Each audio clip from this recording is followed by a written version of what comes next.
For Girard, the witch hunt or the lynch mob is not the relic of some particularly intolerant culture. It's a dynamic whose potentiality is intrinsic in any kind of society. It's both an extremely dangerous tendency, but he argues it's also one that enables for collectivities to come into being. I think a lot of people get into Girard because he helps them see that the things that they've pursued and wanted in life were not necessarily intrinsically desirable, but rather had been designated for them by others who they had taken as models.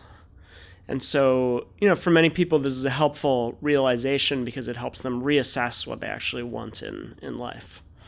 I found that aspect of Girard's work useful as well for reflecting on my own goals and ambitions, but the real way that I became immersed in Girard's work was more through attempting to make sense of certain social dynamics that I saw emerging, along with the rise of the internet and particularly the spread of social media in the sort of early 2010s.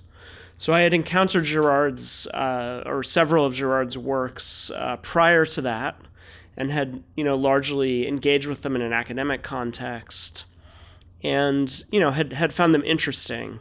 But I wouldn't say that I really became impassioned about his ideas until I realized that they showed us something about the new phenomena that we saw emerging around, again, particularly I'd say 2012, 2013, with the emergence of, some of what later came to be called cancel culture, as well as things like, pylons, Twitter mobs, and so on. So perhaps the paradigmatic case is the case of Justine Sacco, who's a minor, corporate employee in New York City who, prior to boarding an airplane, made a sort of stupid joke in a tweet and, seemed to be attempting to parody or make fun of racism, but, came across as simply racist. And despite having a relatively small number of followers while she was in flight, her tweet was retweeted, and it's worth pausing here to just note the invention of the retweet button was relatively recent at that point. And according to the social psychologist Jonathan Haidt, in a recent essay in The Atlantic, this was one of the things that marked a turning point in the trajectory of social media, that prior to that you hadn't really seen these kind of dynamics occurring to the same degree or the same frequency. And, the language I would use drawing from Girard is that it allowed for this kind of hyper-mimetic tendency to emerge, right? Where, prior to that, there was a kind of natural limit to how far a tweet might travel, because, if you can't retweet it, then it's just not going to, the ease with which it can be shared and shared and shared and shared over and over again is simply not there. And so, the technological background, which I'll come back to, of this incident and others like it, was the rise of the invention of the introduction of the retweet button, which of course also allowed the important innovation of the quote tweet, right? Which of course, as anybody who follows these kind of things knows, is the essential technology of sort of dunking, right? But in any case, Justine Sacco, essentially fell victim to this new technology, right? Because this kind of dumb tweet she had made, cascaded across the world, right? Literally, it was read within, let's say 12 hours of when it was first posted, by millions and millions of people across the world. And what it generated was a mob that, I'd say from our perspective today, it's unlikely for a sort of event on Twitter to garner this kind of unanimity, right? Where you have millions and millions of people of, different political persuasions, different nationalities, and so on, all agreeing that this woman is terrible, right? And, essentially deserves to be universally condemned. And so, the other odd thing about this was that there was no in-flight Wi-Fi, so the whole time she was on the plane, this mob was gathering and gathering and gathering, right, and growing bigger and bigger and bigger, and this process of what Girard calls mimetic snowballing, right, this kind of exponential growth of this mob. And so by the time she landed, essentially she was sort of headline news around the world, and, even figures like Donald Trump had, commented on her bad joke, and I believe Trump actually, was on the side of those condemning her and said he would donate to some African charity as an expression of his repudiation of her racism. So again, this kind of unanimity where, even Donald Trump, supposedly the anti-cancel culture champion, right, was himself part of this back in 2013.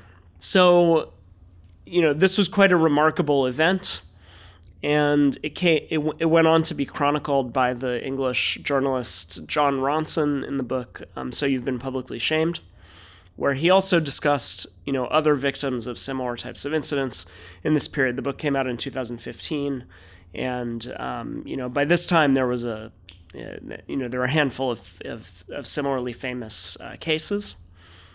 And, a lot of people were trying to make sense of how this came about, right? And I think, once we got to the second half of the 2010s, the discussion of cancel culture became much more about, it became much more politicized and partisan. It became about particularly the culture of the left or of liberalism, where there was suddenly a mysterious abandonment of principles of due process, which, had previously been valued by such bastions of the left as like the ACLU, an abandonment of principles of free speech and so on. But, in this period, I think it was a little bit more nebulous because, again, these mobs that assembled didn't necessarily have a particular sort of political commonality, right? And instead, we're very large, we're politically amorphous and heterogeneous. And, what brought them together was their, again, kind of unanimous universal condemnation of something taken as a kind of, obvious and blatant violation of some taboo, right? Another famous case was some people who took a picture of them, making funny faces and expressions. I can't remember the details of it, while at some cemetery, right? So a lot of these took the form of just some kind of completely obvious, thing that everybody could agree was a violation of some kind of norm or accepted taboo. So in any case, this phenomenon, as people were trying to make sense of it, people would bring up concepts like, this is like witch hunts, or it's like sort of lynch mobs or something like that, right? And so this was, perhaps one of the way this language spontaneously emerged, right? That the witch hunt was the sort of obvious go-to sort of metaphor or descriptor for what was happening.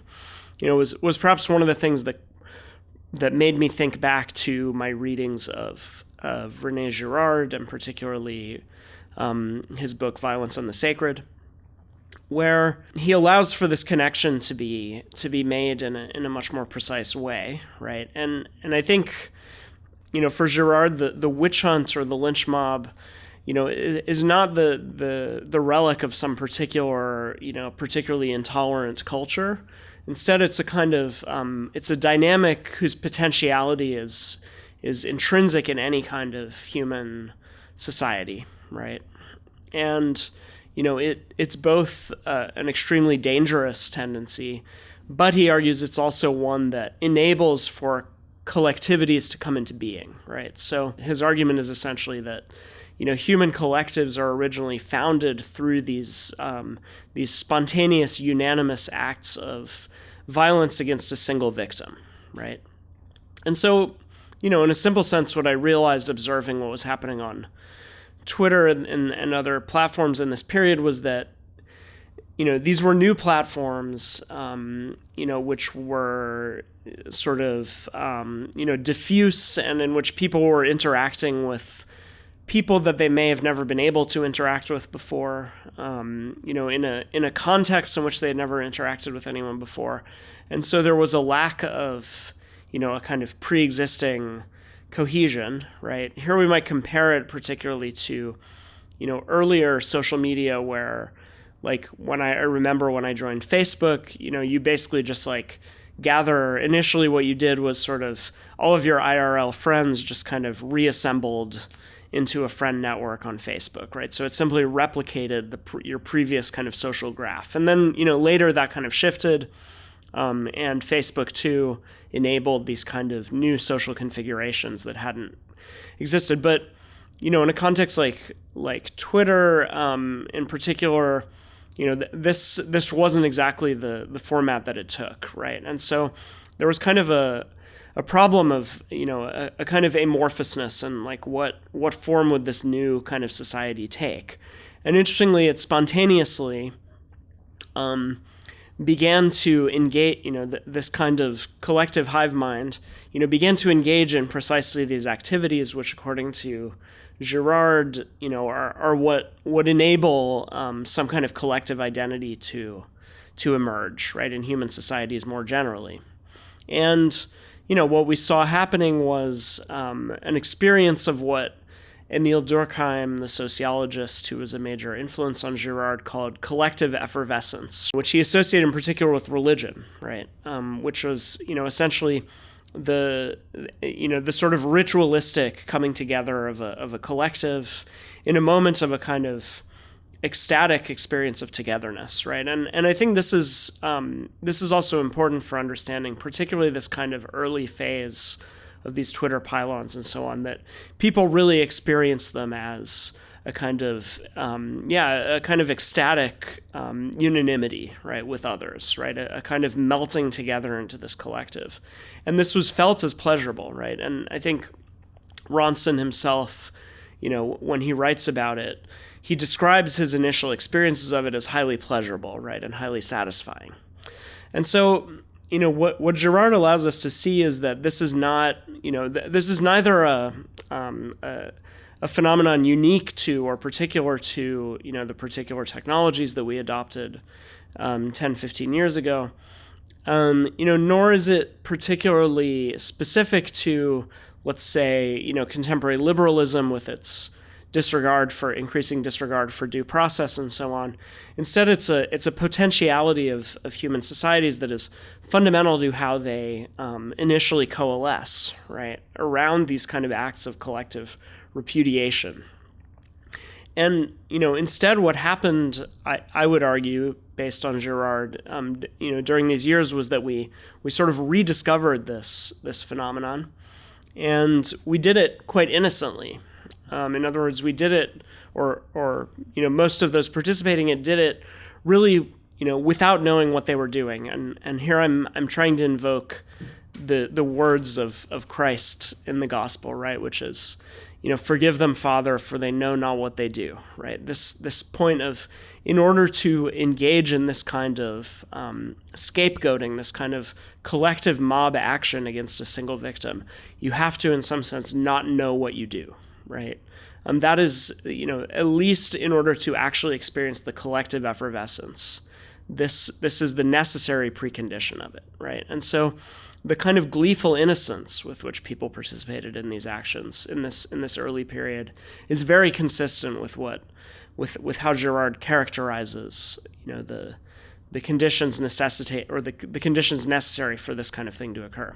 Now, of course, for Girard, Christianity, by exposing this mechanism, gives us a kind of collective bad conscience about it, right? It makes it difficult for us to participate in these kind of actions without knowing what we're doing.